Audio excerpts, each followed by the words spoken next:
Hey guys, welcome back to Roost on the Hill. We are finally to butchering day.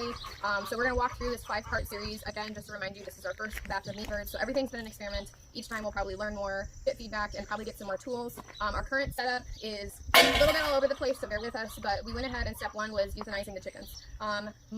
This is Friday, Monday was actually 7 weeks, so they will actually be 8 weeks. Our male bird here ended up weighing 7 pounds, 10 ounces as his carcass weight. Right now we're doing step 2, which is scalding the chicken. The scald is up to 145-ish degrees, and what that does is it softens the follicles so that when we go to pluck it, they're much easier to do. The scald itself is only going to last maybe 30 seconds to a minute and a half. You don't want to do it too long because you'll actually start to cook the meat. So it's just enough to kind of clean off some of the extra debris, soften the feathers, and then we will go over to the plucking station. Now, something that we do not have right now is you will see that a lot of people, when they go to euthanize their chickens, will have cones or buckets they will stick them in. We did not have that set up. What that is for is just to contain the chicken. After it has passed, it will actually have a nerve response and flap its wings or move its body a little bit. We just have a clothesline set up. I won't show you that. And then zip tie the chickens upside down.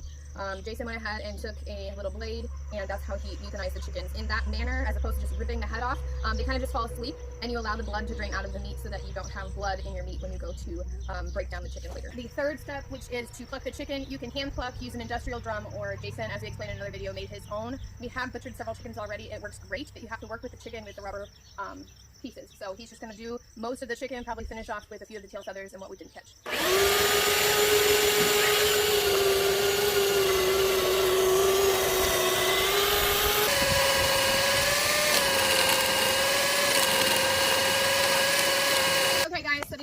Two steps are pretty simple and they go kind of quick. It took us a little bit of practice. The first few that we did, we have plucked the chicken and since removed the head. We won't need that, but we will save the feet and we will save the neck and most of the rest of the bird, including even a few of the organs to use for chicken and bone broth.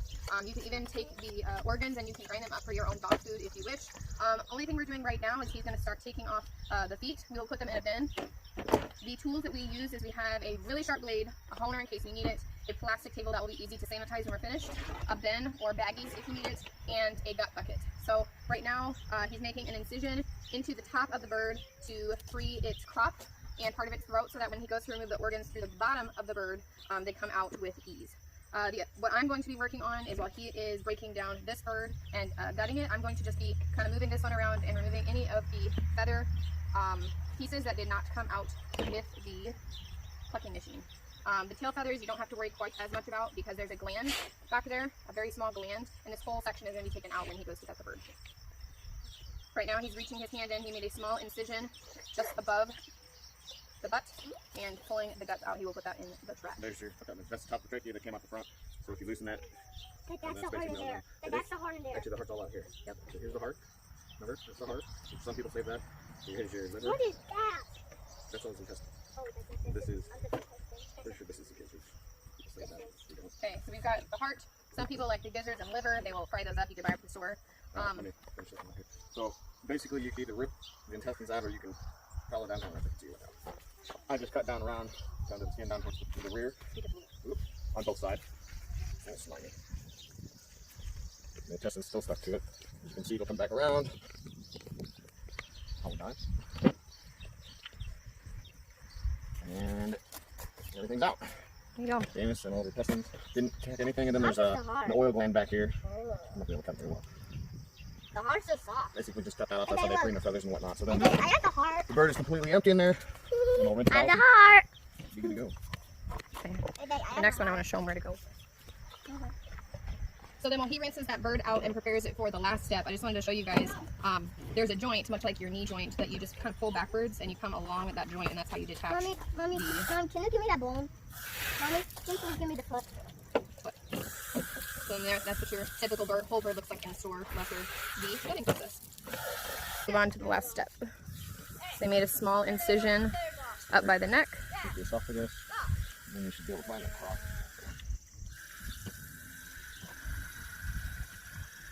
Find the crop, pull that free. And they're empty because I quit feeding them last night. And then I've heard a lot of people say it different ways. They'll cut just to wash the intestines, but basically a finger's width is where you can start, and then just open the skin up. And then the easiest way that I've found, and I know this from butchering big game, is just pop your fingers through the wall. You don't have to cut anything, and then you're not going to break the intestines. And then it's all open. Just reach up, grab everything. Good boy here. Out, and then that's your, I guess I don't know the proper way to say it without sounding horrible. That's to his anus. That's the only thing that's attached in here now. And then it's just follow it down.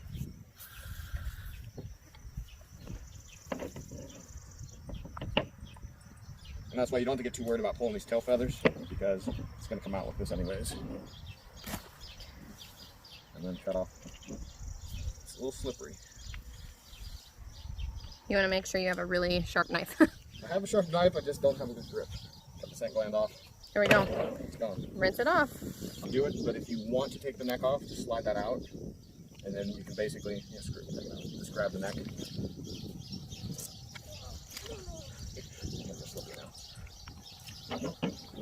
Just pull the neck out like that, and then the neck's out. So you can save that for the stock. Alright guys, this is the fifth and final step of the process. We have euthanized, we have scalded, plucked, and then we gutted the birds. What we forgot to say in the gutting process is while freeing the crop and then making the small incision to pull everything out to go simple, you do need to get up in there. There are two small little lungs that you really kind of have to scrape against the rib cage to make sure that you get, and then just some small tidying up to make sure that you've got all the blood and the residue to do. So this final step is actually ice bathing the chickens. I've heard of people putting them in refrigeration, ice bath or refrigeration, and the reason for that is about 30 minutes after the bird has passed, rigor mortis sets in. So what this does is this helps to aid in tenderizing the meat the longer that it sits,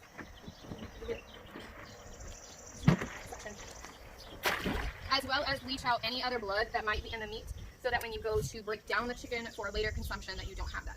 A couple other things that you can do in addition when this process is over is you can freeze the chicken whole. I've heard of people getting bags, they're kind of like vac seal bags. You put the whole bird in it, dip it in a boiling bath for just a few seconds, and it shrink wraps to the chicken. Or we will do another video later that we will show you how to break down the chicken, other parts that you can save and use for stock at a later date. So thanks so much for joining us. Again, if you like this video, comment below, give us a subscribe, and we will see you in the next one.